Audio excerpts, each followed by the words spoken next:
Neelam Mishra channel में आप सबका स्वागत है। आज ये गमला देखकर मुझे एक दृष्टांत याद आ गया। अगर आप इजाज़त दें तो मैं सुनाऊं? ओके। एक बार एक नवयुवक था, उसने बहुत सुंदर नर्सरी बनाई थी। उसमें तरह तरह के फूल खिले हुए थे। एक बार बहुत अच्छा गमला उसने तैयार किया और उसमें एकदम नई किस्म की फूल आई थी। तो उसने सोचा कि ये तो मैं राजा को भेंट दूँ।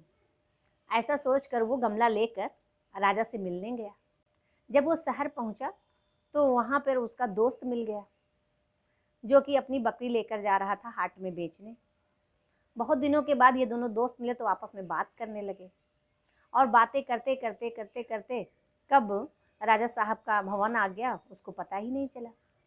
जब राजमहल दिखने लगा तो उसने बोला, अच्छा दोस्त, अब हम लोग विदा लेते हैं और सामने अब राजभवन दिख रहा है तो मैं राजा से मुलाकात करने जा रहा हूँ, तो फिर मिलेंगे। ऐसा कह के दोनों ने एक दूसरे से विदा लिया। इधर वो बहुत खुश था और दरबारी से बोला कि मुझे राजा साहब से मिलना है, तो राज दरबारी लोगों ने उसे जाने दिया।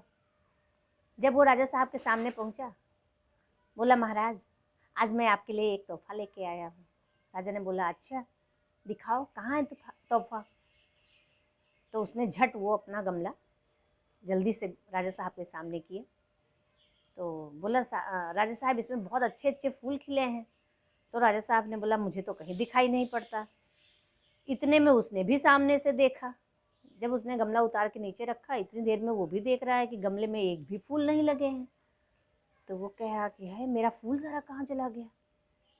तब उसे पता चला कि जब वो और उसका दोस्त दोनों बात करते हुए आ रहे थे तो एक साइड में अपना गमला लेके चल रहा था और वो अपने कंधे के एक साइड में अपनी बकरी लेके चल रहा था।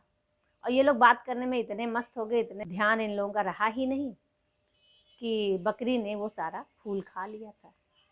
तो दोस्तों, कई बार हमारे लाइफ में ऐसा होता है कि हम जिस उद्देश्य को लेके निकलते हैं, बीच में हमारा ध्यान दूसरे तरफ भटक जाता है और हम मुख्य उद्देश्य को अपने भूल जाते हैं। इसलिए हमें अपने लक्ष्य की तरफ हमेशा केंद्रित रहना चाहिए। इसलिए कहावत है कि जैसी संगत वैसी रंगत, as the company so the colour. इसलिए हमें हमेशा अच्छे का साथ रखना चाहिए, हमें हमेशा पॉजिटिव थिंकिंग का साथ रखना चाहिए। कैसी लगी आज आप सबको ये स्टोरी? कृपया इसे लाइक, सब्सक्राइब और शेयर करना ना भूलें। धन्यवाद।